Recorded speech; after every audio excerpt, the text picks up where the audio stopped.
Takže čus lidi, tady Kavají a já bych vás chtěl přivítat u mého prvního historicky namluvaného videa. Bude to teda z minihry 1v1. Doufám, že se vám to bude líbit. No není to minihra, ale prostě bude to z duelu 1v1. Bude to tady s nějakýma random týpkama, nebo já nevím, bude to třeba s kámošema, s kýmkoliv to může být, že jo.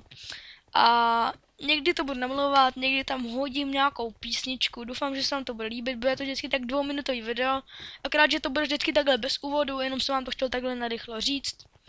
No a já se ozvu, až budu na fajtu. Takže jo, už jsme tady, už fajtíme, trvalo to docela dlouho, ale tak to je jedno, já si nemůžu najít to jabko. Tady to vypadá, že to bude u mě s tím lukem. Já bych do něj rukem jako radši nešel, abych to radši mešem. No, ale tak... Jo, trefil jsem ho, to je super. Pojď mečem, pojď mečem. Jos! Doufám, že se vám video líbilo.